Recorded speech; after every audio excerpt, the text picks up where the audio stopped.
chapter 72. So we finished up to chapter 71, and this is just instructions we're carrying on with.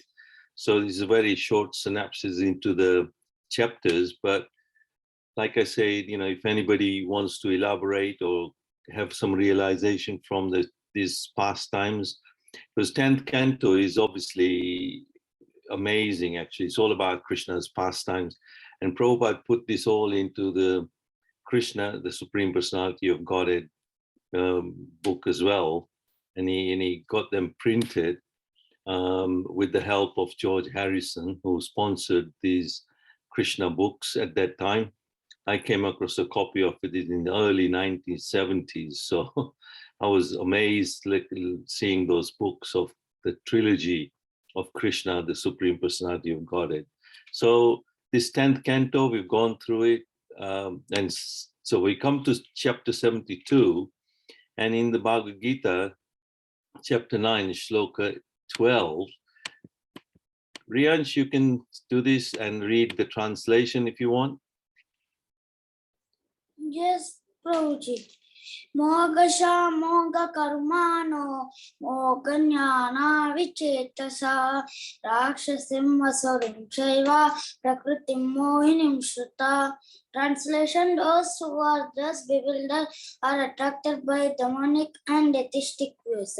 In that deluded condition, their hopes for liberation, their fruitive activities, and their culture of knowledge are all defeated. Yes, so this is so important, this verse where Krishna is saying, Moga sa moga karmano, moga jnana vichet saha raksasim. So you use the word raksasim, ashurim. So this is, demoniac and atheistic views. The prakritim mohinim, mohini means they get kind of bewildered, so with those who are of them in these sort of views, they actually do get bewildered. And as we've seen in previous chapters, how these different demoniac personalities were challenging Krishna, even challenging Lord Shiva, and using Lord Shiva to gain more power. And so we've seen that. So we're coming to chapter 72, where Srila Prabhupada explains the persons who mock Krishna are to be understood to be demoniac or atheistic. As described in the 7th chapter of the Bhagavad Gita, such demoniac miscreants never surrendered to Krishna. So it's hard for them to surrender to Krishna. They don't want any supreme authority. They don't realize that actually, all this creation is Krishna's property, really, but they just want to use it and abuse it, but rather than not accept. So we see why this is important, because people in this chapter, there's Jarasan, who is not accepting Krishna as a supreme authority and also challenging him all the time. And Jarasan, he has this sort of demoniac atheistic views. So that's what Rakshasi Mashurim is. And his behavior had been very, very demoniac in that way, committing atrocities and all that.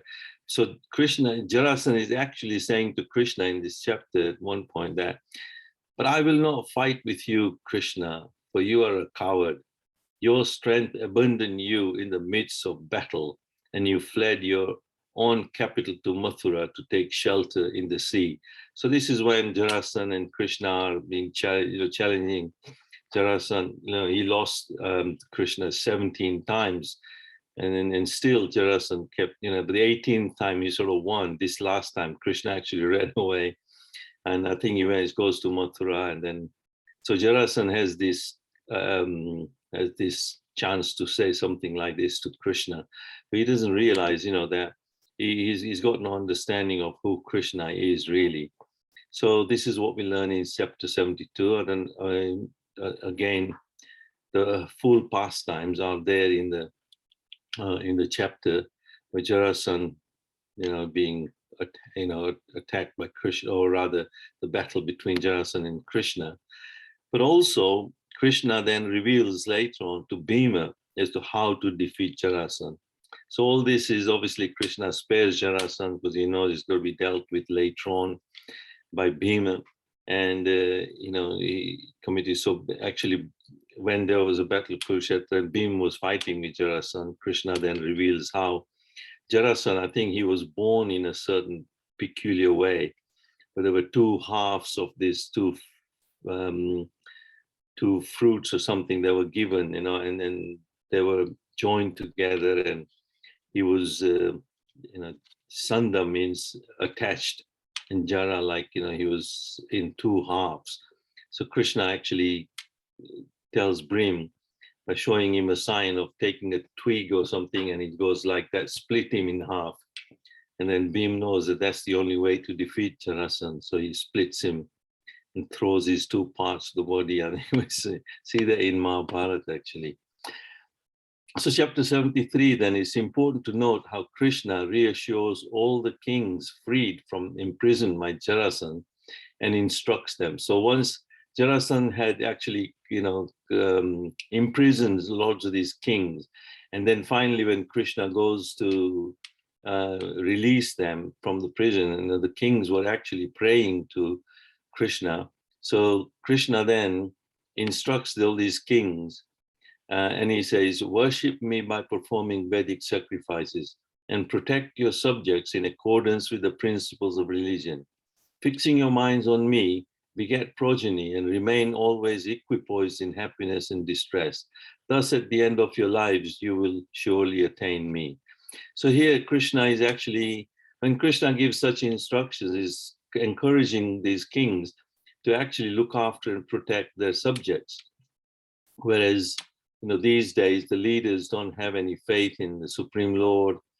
They don't actually protect the subjects. They don't even follow the principles of religion.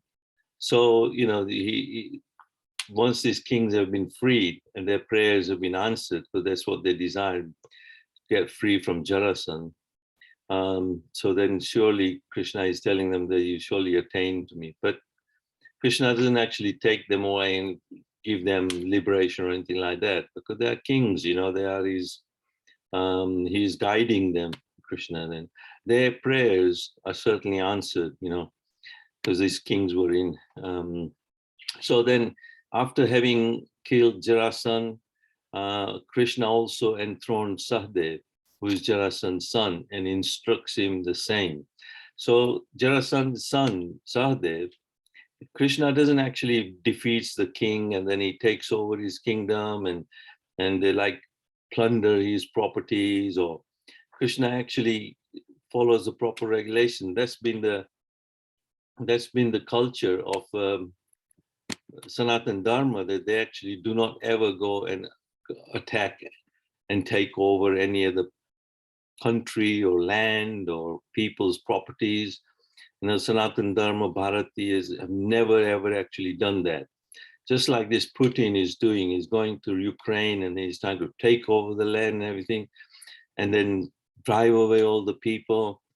But Sanatana Dharma and Bharat have never done that. But lots of atrocities have been committed on Bharat itself, when people have attacked Brahma so many times, try to come and rule over Bharat, and then plunder the wealth and take away so much property and everything. But then also Sahadev here is being instructed by Krishna. He instructs the similar sort of instructions. I think we can go back to the chapter to see how Sahadev was instructed properly by Krishna as well, in a similar way to the rest of the kings, that you should also protect your subjects and everything like that, and follow Sanatana Dharma. So chapter 74, here we can learn how Maharaj Yudhishthira addresses Lord Krishna and the statement Sahadev makes.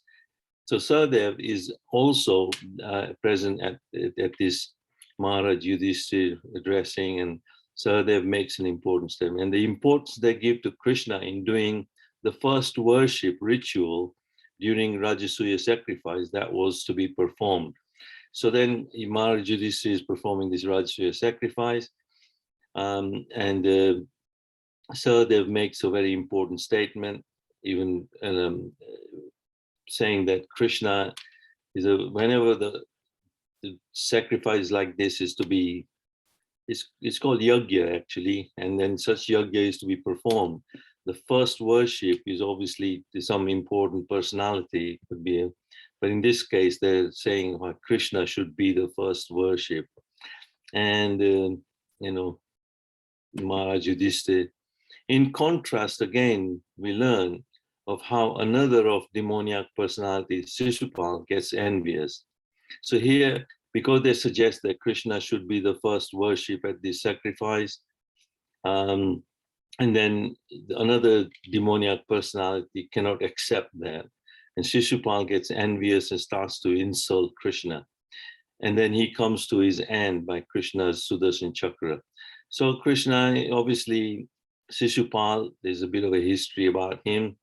He was told that Krishna would let him and pardon him for so many offenses up to a limit of 100 or so. If he crosses that limit, then Krishna won't tolerate anymore.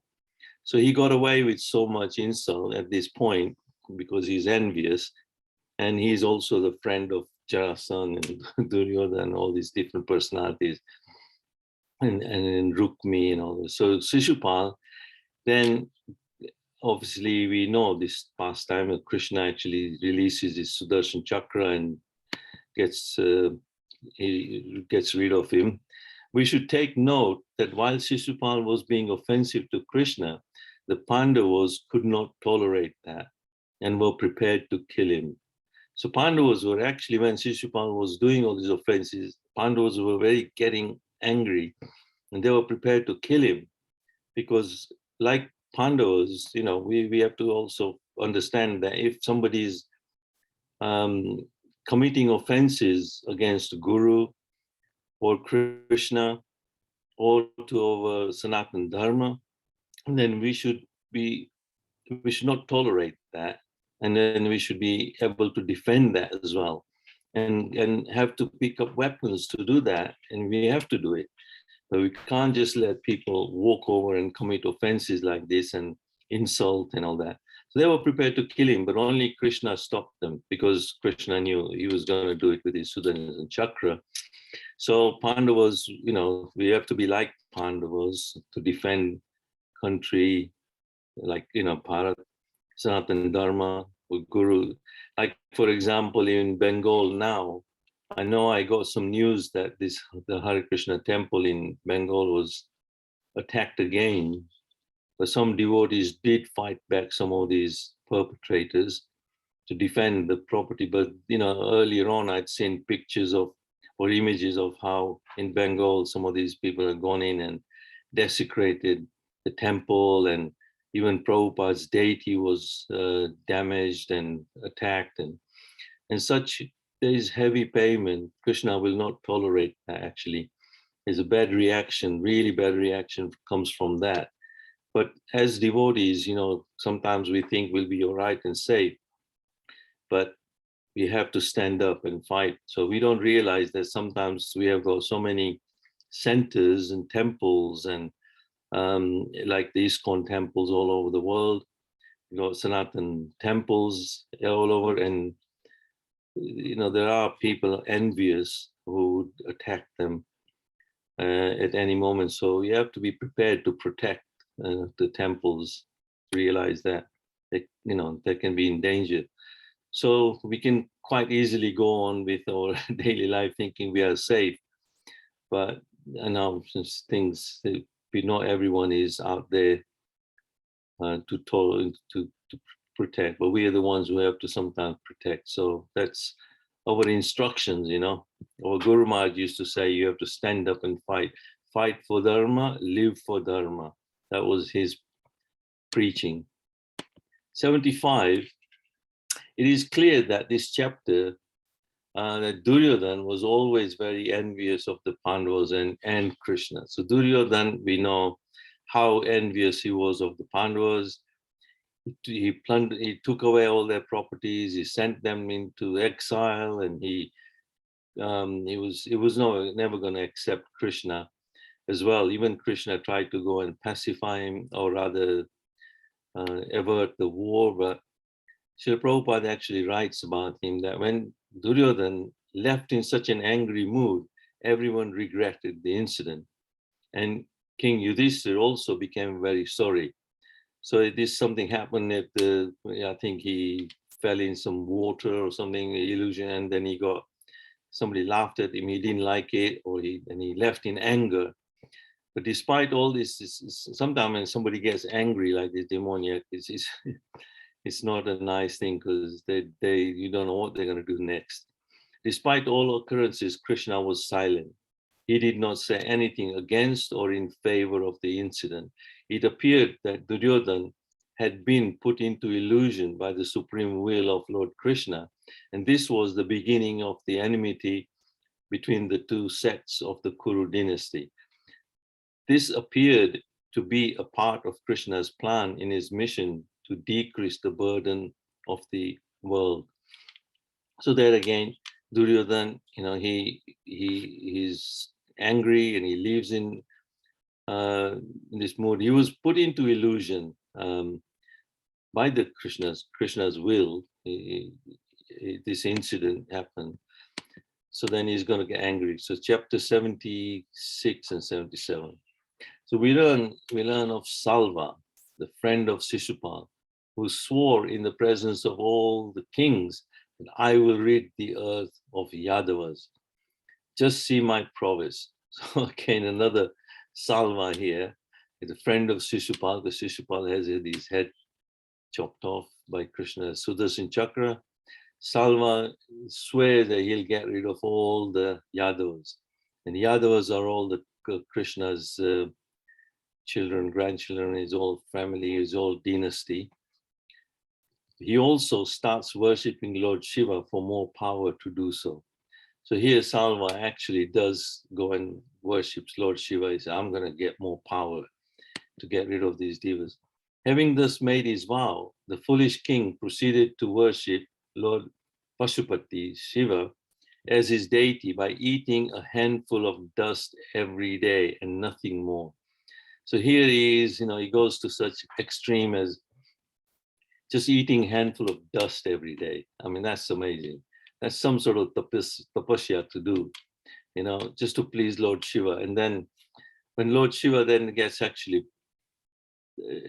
pleased, and he tells Salva, what do you want as a boon then? Because you really proved that you're amazing by eating this handful of dust every day for such a long year. I think for a year or so you did, and nothing more. If you want to please Lord Shiva, do some crazy thing like that, but then you don't know what to ask for Lord Shiva. Then you end up asking for the wrong thing. Then you end up suffering more in your life. Amazing to what extent they go to show their prowess. So that's the story of Salva in this chapter, in the next chapter. But even Lord Shiva knows that his benediction won't stand up against Lord Krishna. So whatever Lord Shiva is going to give in his benediction, he has to get sanction from Lord Krishna anyway, in the first place. And then whatever benediction he'll give, because he's going to use it for bad intention. He wants to go and get rid of all the Yadavas, and that's Krishna's. How can you go against Krishna? So his benediction is not going to work, but Lord Shiva says, well, I still got to give you anyway. He says, Tatastu, here you are, go. So from the purport, Lord Shiva did not come to Salva for an entire year, because being Bhagavan, a great all-knowing personality, because Lord Shiva is as great an all-knowing personality, he understood that any benediction given to Lord Krishna's enemies will be fruitless. So there we are. Salva gets this benediction, but it's not going to work against Krishna. So Lord Shiva knows that as well. And then we also learn how Krishna's son Pradyumna did not like being removed from the battlefield by his charioteer. So something happened here. Salva then attacks the Yadavas and Pradyumna and all that, and they have to go and defend. And in one of the battles, Pradyumna actually falls unconscious a bit, and his charioteer removes him from the battlefield, thinking, I'll just take him to safety. But because he's been taken away from the battlefield and back into Dwarka, when he comes to back, these are all pastimes. These are Pradyumna cannot be defeated ever. But just to prove certain points, that as a Kshatriya, he did not want to be removed from the battlefield. Oh, driver, this is abominable. For me to have been removed from the battlefield. So he told his charioteer officers, how can you do this? Eventually, Salva is dealt with by Krishna's Sudarshan Chakra. So they, Salva did attack, and then Krishna's Sudarshan Chakra also deals with Salva. Oh, amazing. So 78 then, this chapter reveals the amazing pastimes of Lord Balaram, like killing of Romaharshana and the pilgrimage to all the holy places and sacrifices performed at Narmisharanya, etc. Also trying to advise Bhima and Duryodhan during their club fight at Kurukshetra. So this is about Lord Balaram. He had gone away on a pilgrimage to some of the holy places. The reason why he went on this pilgrimage to holy places because he had done it with Narmisharanya, where there are lots of sages who were performing sacrifice for Kali Yuga is coming and all that. But they've been doing these yagyas for a long time anyway. The sadhus are constantly doing yagyas somewhere or the other in order to bring good omen and auspiciousness on this planet and in the universe. So they're constantly doing that. They always want to bring about auspiciousness. So Ramaharshana actually did not stand up or receive Lord Balaram. And Ramaharshan actually offended. Lord Balaram then just goes with a kusha grass blade and just touches him, and Ramaharshan is just dead gone. So then all the sadhus say, "Oh, why did you do this? We had placed him on a pedestal here, and he was going to be the so-called Brahman here, but you've done this now, and you're going to have to do your atonement. So go on pilgrimage." And so Lord Balaram goes away on those pilgrimages. And a lot of these pilgrimages mentioned are some of these places like Kashi and Kanyakumari, I don't know, in Bharat, so many places, Badrikakshan. But Lord Balaram goes to all these places. That's why they're still very auspicious. So Naimisharanya again, trying to advise Bhim, and so he turns up, and the battle of Kurukshetra is also taking place at this time. And Bhim and Duryodhana are already in this battle. The whole army has been finished. Only Bhim and Duryodhana are battling away at the Kurukshetra. And then Lord Balaram appears, and he tries to what does it say? Perform themselves, trying to advise Bhim and Duryodhana. But then Krishna doesn't actually interfere, where he tells Balaram, where have you been all this time? Srila Prabhupada writes that Lord Balaram is the original Vishnu. Therefore, anyone remembering these pastimes of Lord Balaram in the morning and evening will certainly become a great devotee of the Supreme Personality of Godhead. And thus his life will become successful in all respects. So there, Lord Balaram, his pastimes are amazing. This chapter, this area where how Lord Balaram goes away to holy places and does atonement, and then if you remember these pastimes, Srila Prabhupada is saying that we certainly will become great devotees as well of Supreme Personality of Godhead. So in order to get our life successful in that way, not success by becoming materially successful, but spiritually successful. So we should remember Lord Balaram's pastimes, 79 and 80. So in these chapters, we learn more of what really appeals to Krishna when Sudama visits him in Dwarka. So 79, 80, we come to the pastimes of Sudama, who was a friend of Lord Krishna. They went to Gurukul together. They spent some time in the school with Sandipani Muni. And Sudama was a very poor Brahman, but he followed his Brahminical principles very staunchly, actually. And he was very, his life was just devoted to the Brahminical principles, but he was very poor as a result, and his wife was very disappointed. So when they were reminiscing, means remembering their pastimes in Sandipani Muni's ashram as his disciples, Krishna converses with Sudama. So Sudama's wife sends him to Krishna and Dwarka. He said, why don't you go and see him? He's been your friend, he'll remember you, he'll receive you. And hopefully he'll help us as well. But Sudama didn't really want any help like that. He just wanted to go and see his friend, actually.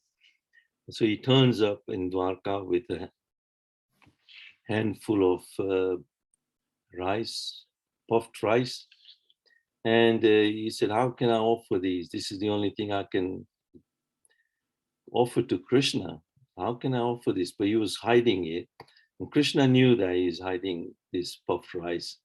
And when he goes there, and Krishna and Sandipani Muni, Rukmani, they're in the bedroom, and Krishna actually, makes Dhamma sit on the bed, washes his feet, and Rukmani's looking. How can he do that? And Sudama's tattered old clothes came very simply, and then Krishna actually said, certainly. Krishna converses with Sudama and says, certainly, O Brahman, of all the followers of the Varnashram system, those who take advantage of the words I speak in my form as a spiritual master, and thus easily cross over the ocean of material existence, best understand their own true welfare. So their own true welfare means in our own goodness, in our own best interest, in our own welfare. If we understand what Krishna is saying, because he's the original spiritual master, we can cross over this material existence. And he has spoken words in Bhagavad Gita, Srimad Bhagavatam. Here he is speaking to Sudama. So these words that Krishna speaks, I, the soul of all beings, am not as satisfied by ritual worship, Brahminical initiation, penances, or self-discipline as I am by faithful service rendered to one spiritual master. So here Krishna is telling that we spend time with our own Guru, Sandipani Muni, and the service that we actually rendered to our spiritual master when we were at Gurukul school, that is what I cherished more. And Krishna said, I'm satisfied with that sort of service to your own. So if we have a Guru, spiritual master, however we can serve the spiritual master, we should do that. By actually following his words, as we sing sometimes in the Guru Puja as well, that Shri Guru Charana Padma Kevala Pakati Sadma. And in that it says Guru Mukha Padma Vakya. The Guru Mukha, from the mouth of the Guru, Vakya, whatever words we speak out, whatever they speak out. And if we listen to those words as well, we make advancement in our own spiritual life, and spiritual master certainly will wish us. The purport explains that ultimately the bona fide spiritual master, learned in the transcendental science and thus able to take one across the ocean of birth and death to the spiritual world, such a guru is most deserving of worship and respect, for he is the direct representative of the Supreme Personality of Godhead as stated here. Even Krishna is telling Sudama that a guru is to be revered and worshipped and must show respect, and no better guru that we can actually see as Prabhupada. So when we go to Vrindavan or wherever we see Prabhupada's picture, or we see his samadhi, or we go to Vrindavan, and we should actually, really, really be proud of Prabhupada and pray to him. He's done amazing. So our own Guru Maharaj also, we had the chance to actually serve him in our own little ways. At least when he was here, we could, my wife, the Dharmapatni, could cook, and whatever Guru Maharaj liked, we would ask him, what do you like? What would you like us to eat? He would tell us mung dal or something that's simple, but he loved that. So hopefully it'll be, and I'm sure a lot of devotees have served their gurus in that way, and they'll be blessed. So you don't know how fortunate you are. So 81, as confirmed in the Bhagavad Gita, this, if Riyansh is there still, you can read this. I think I'll see what time it is. We got. I think Riyansh is gone. Huh? You see, Ananyas Chintanyantos Mam Ye Jana Paryupaste Te Sam Nitya Biyuktanam Yoga Kshenam Vahami Aham. So this part, this verse, those who always worship me with exclusive devotion, meditating on my transcendental form, to them I carry what they lack and I preserve what they have. So we might not have much sometimes, but whatever we have, we should say, this is by Krishna's blessings and his mercy. So we should cherish it and be grateful. But then Krishna says, I do carry what they lack as well. So sometimes we think we don't have this, we don't have that.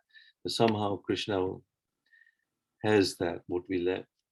We see the example of Sudama, which is worthy of comparison with Jad Bharat and Prahlad Maharaj, who also had no ulterior motives for material enjoyment or opulences. So here in this chapter, in the purports also, there has been comparison made with Jad Bharat. You all know the pastime of Jad Bharat, who was deaf, dumb, like we pretended to be all dumb, and he was treated like anything. Prahlad Maharaj also, as a son of Hiranyakashipu. How he did not want anything except for this, the glorifying Sri Hari. And his own father challenged him, and he did not want anything. So there were no ulterior motives in their worship of Supreme Lord. So, but Krishna actually carried, and what they lacked, they provided him with everything. Jad Bharat, sometimes we think we might not get protected by Krishna, but he does. So as in the purport, a distinction has been made between two kinds of renounced devotees. So when there are renounced devotees, like Sudama is a very renounced person, so was Jad Bharat and Prahlad Maharaj. Some distinctions are made. The one kind is very inimical to sense gratification, the other is indifferent to it. The Supreme Lord does not force sense gratification upon the devotee who is extremely averse to worldly enjoyment. So Krishna is not going to force anything upon Sudama as well. If he doesn't want worldly enjoyments, then he let him be in his own personal life and follow his principles, but certainly he rewards them. Up to this point in his life, Sudama Brahman was totally averse to sense gratification. But now, out of compassion for his faithful wife, and also because he hankered to have Krishna's audience, he went to beg from the Lord. So he only went because he was being compassionate to his faithful wife. And also, he just wanted to see Krishna. So he was fortunate to go and see. So in verse 6 and 7, being the direct witness in the hearts of all living beings, Lord Krishna fully understood why Sudama had come to see him. Thus he thought, in the past, my friend had never worshipped me out of a desire for material opulence, but now he comes to me to satisfy his chaste and devoted wife. I will give him riches that even the immortal demigods cannot obtain. So what Krishna gives to Sudama and his wife, just because his wife, he wanted to please his wife in that way, not himself, but he gets so much opulence that even immortal demigods cannot obtain. So Krishna knows everyone's heart. He's in the heart of all living beings. He understands what we lack and sometimes what we have and what we struggle with in our wishes and desire.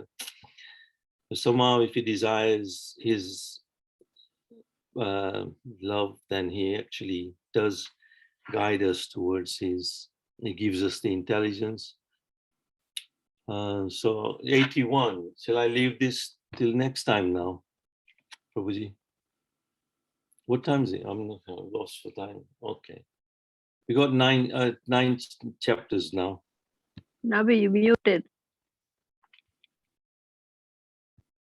Nabi is muted. Yeah, you can do, I think. If What you do you want mean? to. Carry on? Or actually, so 9 chapters, including this one. Do it Saturday. Yeah. Yeah, that's good. Thank you. Okay, Fantastic. so I will stop here because there's Yeah. a lot Actually, we can to. ask any questions. Yeah, if anybody wants any comments or any questions or any more elaborations, then you're most welcome. Thank you. Yeah, no, it's good to hear the remember. It gives a lot of memories actually about what you spoke about. So thank you so much. Very good. Yeah. Okay. Thank you very much, Canto. Srimad Bhagavatam ki jai. Jai. Prabhupada ki jai, Guru Maharaj ki jai. Hare Krishna. Okay, so let's pray for the good health of everybody, so that we can continue serving Radha and Krishna. Hare Krishna Karuna. Krishna Prabhu, I can't Hare- share. Sorry? Oh, you can't? Really? Are you not? Co-host? No. Ah, no, sorry. Okay. You made can me now. made me the co-host, so I think you can. I thought I made her Yes. the co-host as well. She's shared earlier. Yeah, yeah. Yeah, I did share earlier. Okay, thank you.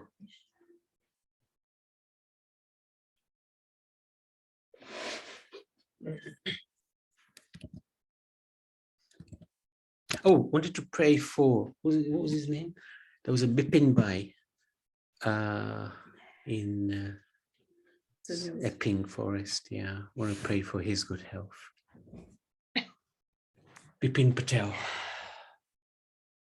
Shri Lakshmi Shingadev ki jai, Yeah. Maharaj ki jai, Shri Prabhupada ki jai, Guru Maharaj ki jai. Narsingha Kavacham Lakshe